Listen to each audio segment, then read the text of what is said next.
Hello guys, Fuzz here, welcome back to Final Fantasy IX. So we're going to be heading back to Conde PT, or Petty today. But before we do that, we're just going to take a brief detour here at the marsh in order to do a little bit of frog catching. And this time we're just going to go ahead and clear the marsh. Sorry, clear the frogs. We don't need to concern ourselves too much with leaving any in place.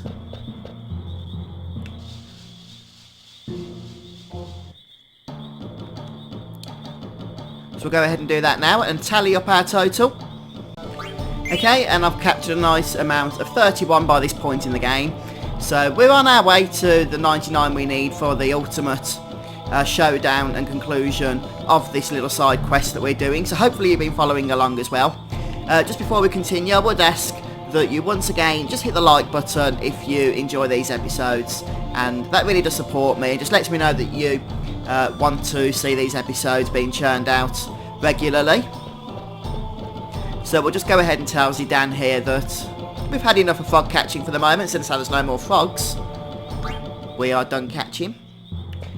And also, you might have forgotten, or might not even be aware, that I am putting the save games for this Let's Play / walkthrough up on the FuzzfingerGaming website for you to download. So if you are following along, or if you're just joining us and don't want to start from the beginning, then those save games may be helpful to you. And I'll put a link to the website in the video description, as always. So now we're going to head back over to Conde Petit, which, if you remember, is the bridge area over here. So we'll just leave Choco outside. He's never allowed to join us, is he, on our adventures? Poor thing. And we enter with a scene.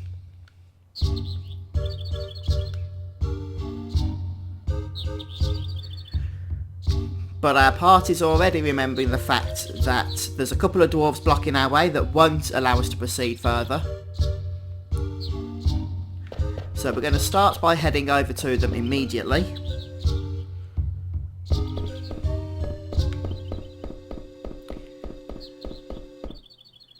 And it is quite linear, this town. There's multiple ways to get to where we want to go, but all ways lead to the exit, as they say.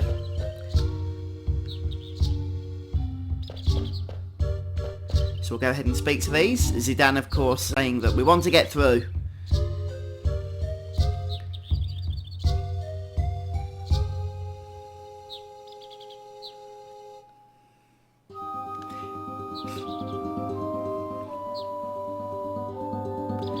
So we need to receive the ceremony or something, and to do that we need to find His Holiness David Heavengard.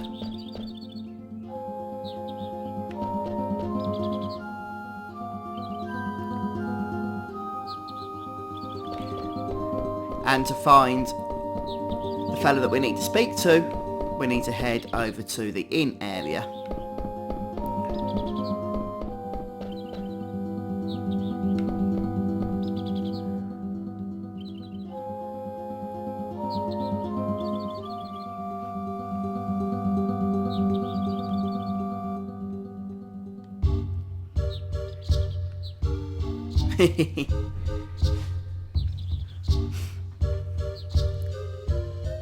Yeah, we already know that, but what we need to know is how we do this ceremony so that we can get on with the story.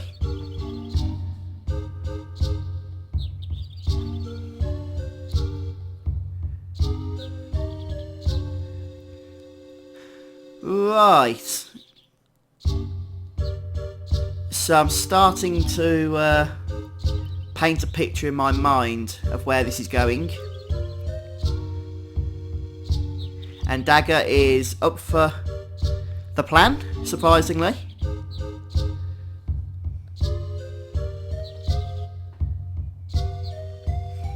So we're going to have a dwarf wedding, apparently.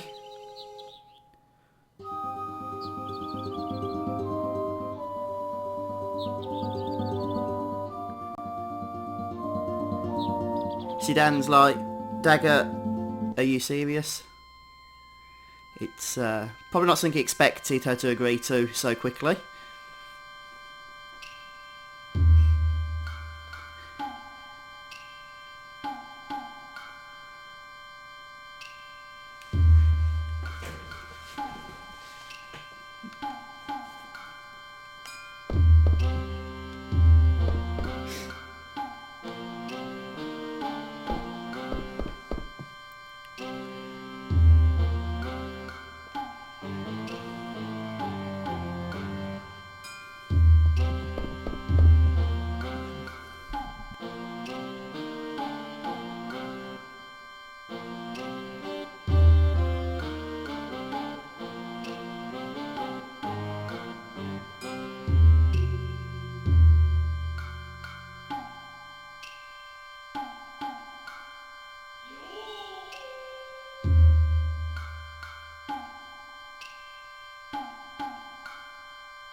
So some funny scenes here. I didn't want to talk too much over them and spoil anything.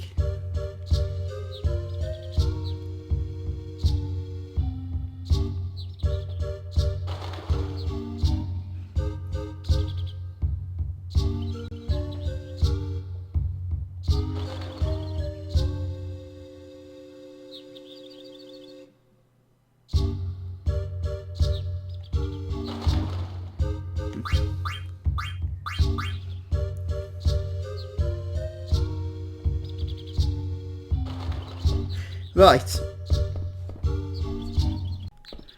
We can basically leave this area now.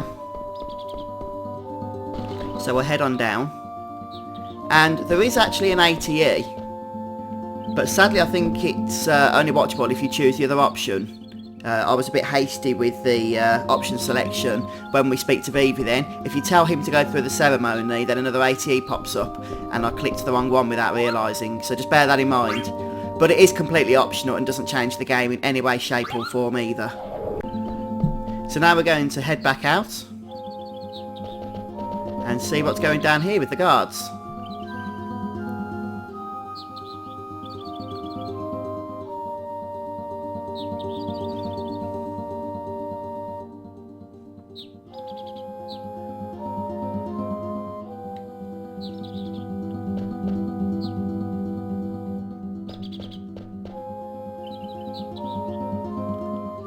And who was that strange character? Well, apparently we're going to go and investigate.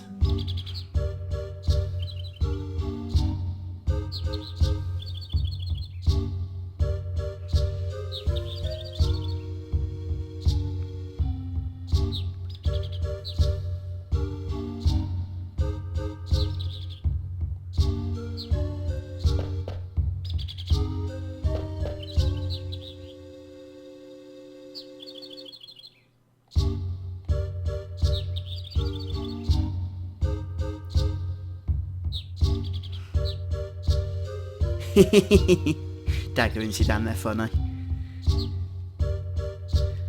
Right, so we are in fact ready to leave. There is one item that we can go back and pick up at the moment though, so I do recommend doing it because it's a good opportunity to get quite a rare item, in all honesty.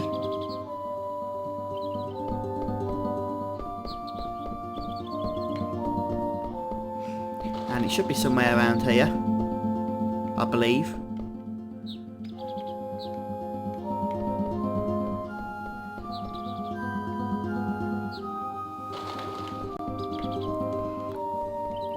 Just double check everything. Oh yes.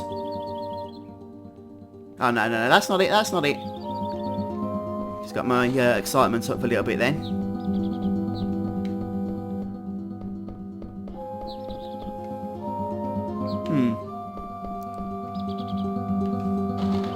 Ah, there it is, I've just received it. It was right at the top of this boat thing that we got married on earlier.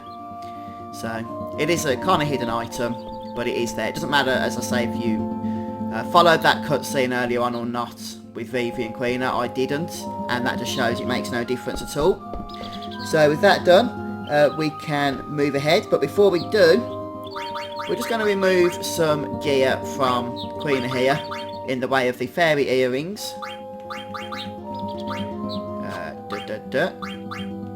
And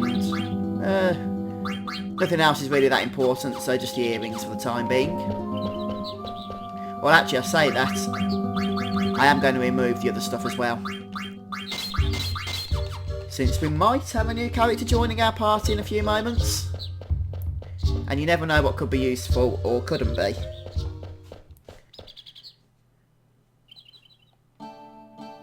And we get another scene. This is the mountain path. The Conde Petit mountain path, to be precise.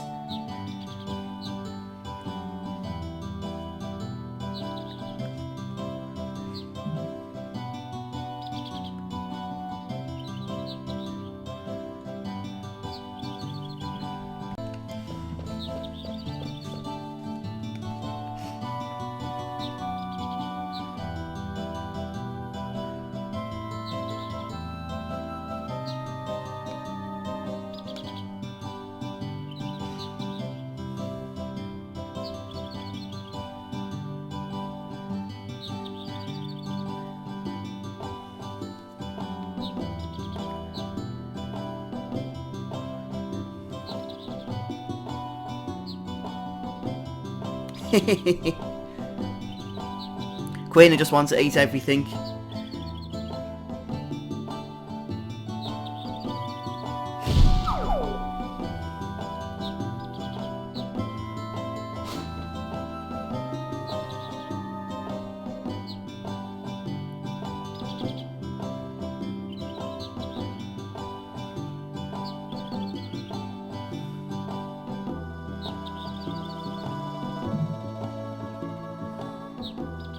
Right, so this is Ico, or Eco, I presume Ico.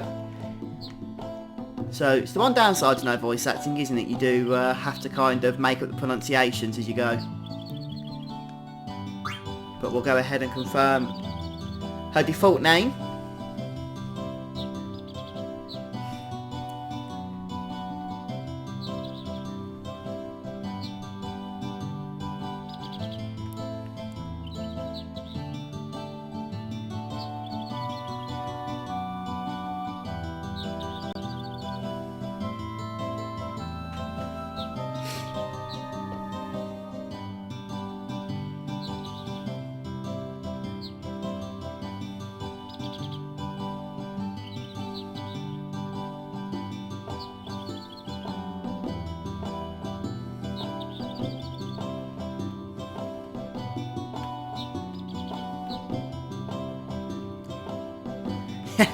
Awkward.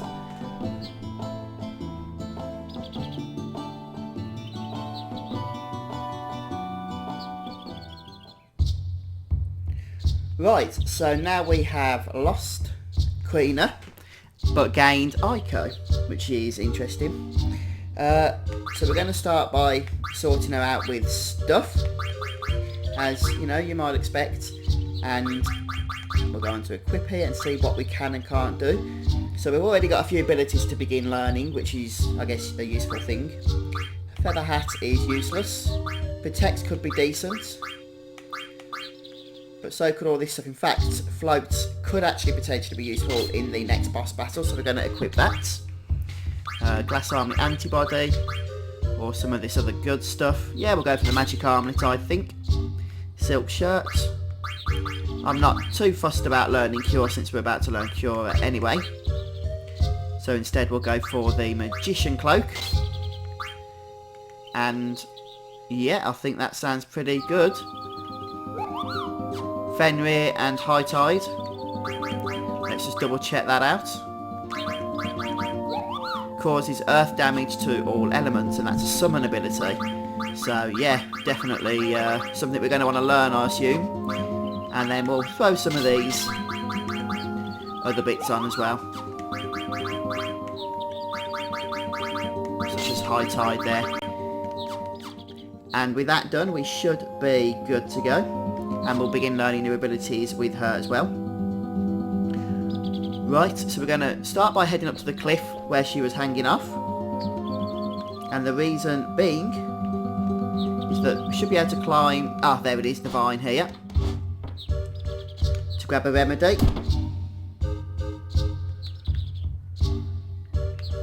Although, a little bit annoying, we're completely full. Let me just see if I can use one, because I do want to try and pick up all the items if we can. Did I miss them? No, we can't use it until we've got a status ailment anyway. So we're going to follow this the other way.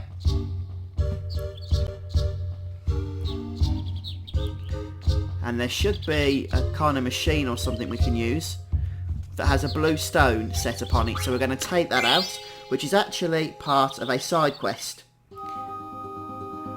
which earns us a moonstone later on, so we do want to collect that. And now we're just going to return to the first screen, head back down the vine, and go to the next screen from the lower section of this screen.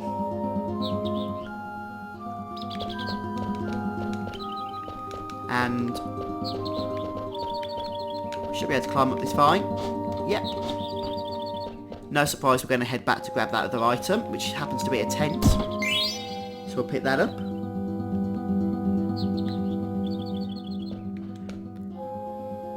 And we have a redstone this time from this machine thing, so we're going to take that out. Make sure you don't miss those 2 stones, the blue and the red. And as we head across here, we'll see some oglops.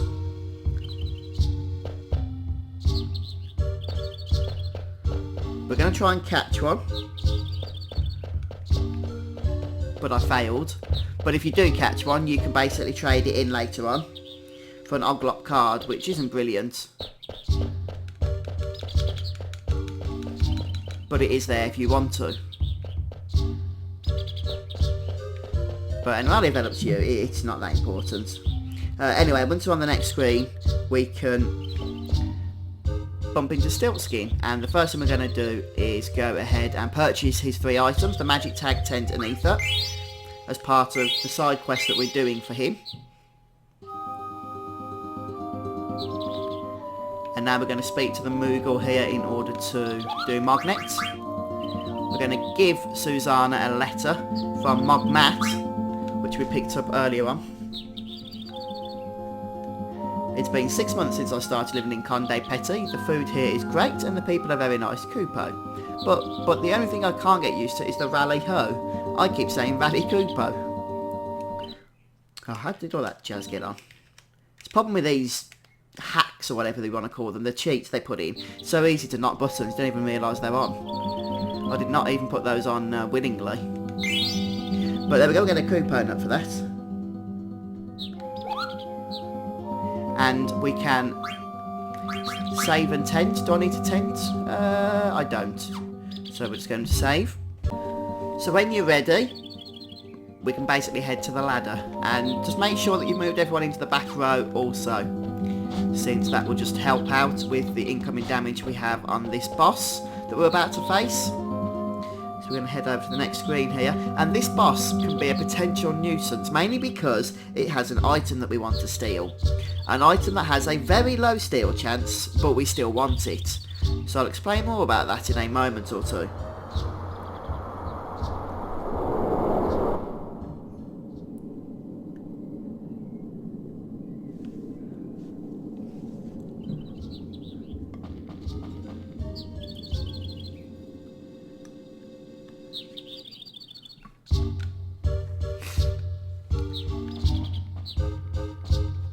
So we'll continue along the route here.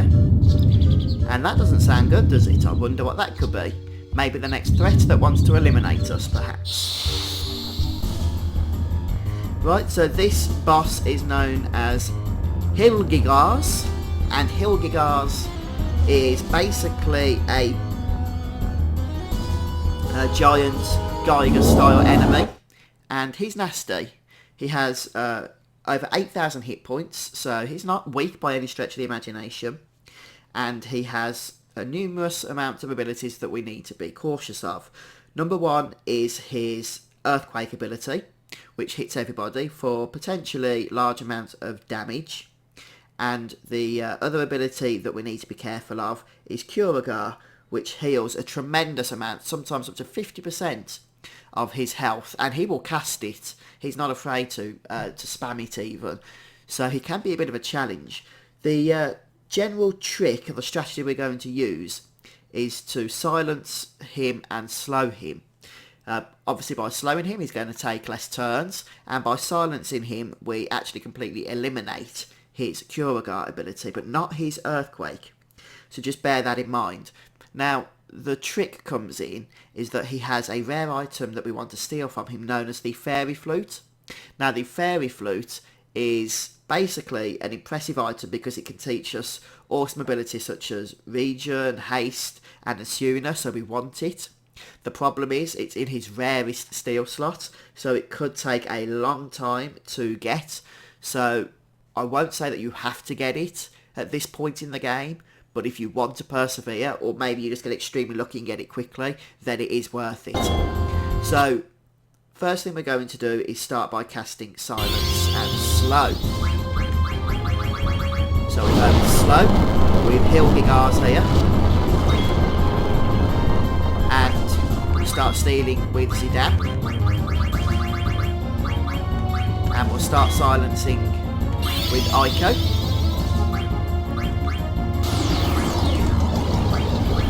And we can can use start silencing with dagger even. I don't think that hit, did it? Or did it not get a chance? Okay, so there's the Phoenix down. He also has a mithril fork, but it isn't like totally awesome, so don't worry about that. So we'll try and do silence until it hits.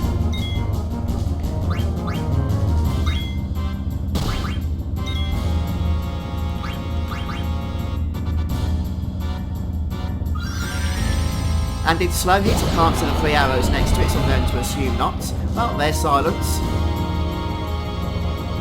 So all silence does is negate his Curagar. But that's pretty useful, believe me. One thing you might want to also think about is casting Float on everybody, because that will basically negate his Earthquake ability. Steel with Zidane, of course.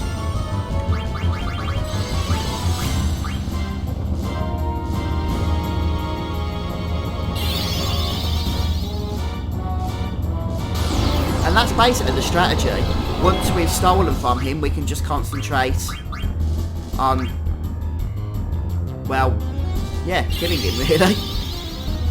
So similar strategy to other bosses, steal then kill, but you just need that slight bit of extra preparation basically in order to do so successfully.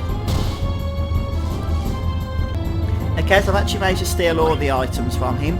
And just as a heads up, something I don't know why I didn't do, I think it's because I was chatting at the start, make sure you just use Float and Cure with the All ability, which is inherent of course to Final Fantasy IX, so just bear that in mind.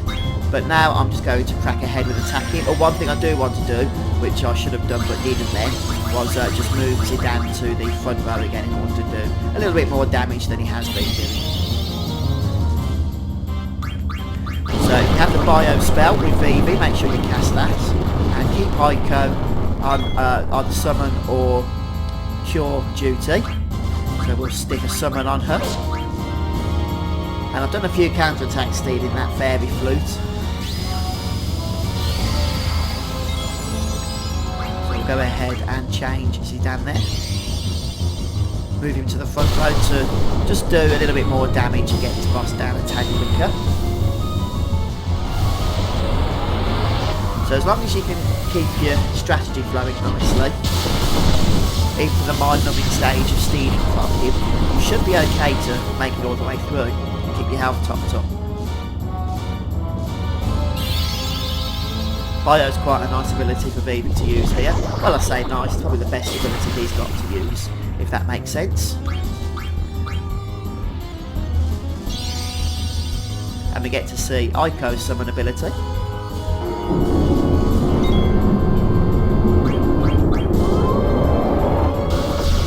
Which is the giant dog, Fenrir I believe it was called. Oh no, a normal sized dog and a giant, whatever it is that is on hand or something, isn't it? I don't know what it is, but as long as it hurts the enemy, that's all that matters. And it looks like he's falling down.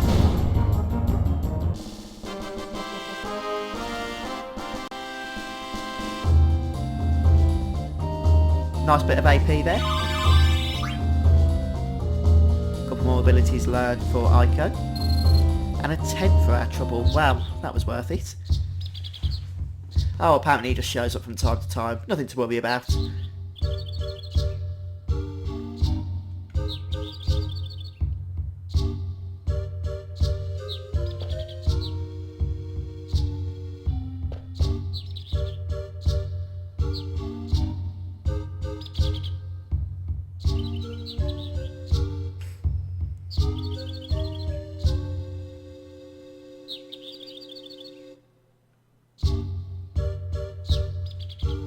Right, so our next destination is in order. Just double check that Zidane is in the front row. He isn't, so we'll move him back there now. Speak to this stone and take out the yellow stone this time. And if we go to the east here, we should come to a fork. We're going to head over this path because there's a chest for us to grab. Only anything, not too exciting, but we have another stone here, the green stone to be precise, and that's all 4 stones that we need. So now we're just going to head back all the way just to hand in those stones. Oops. It would help if we went the correct way, so we're just going to head back exactly the way we came. All the way over these weird vine things. Or whatever they are, whatever they're supposed to be.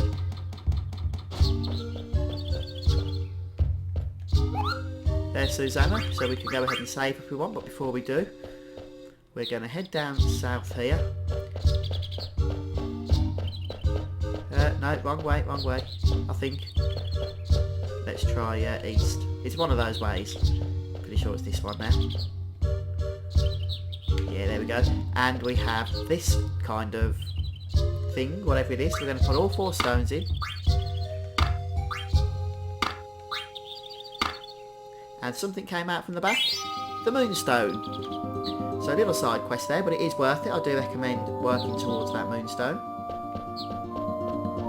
And now we're just going to head all the way back to that area where the boss was.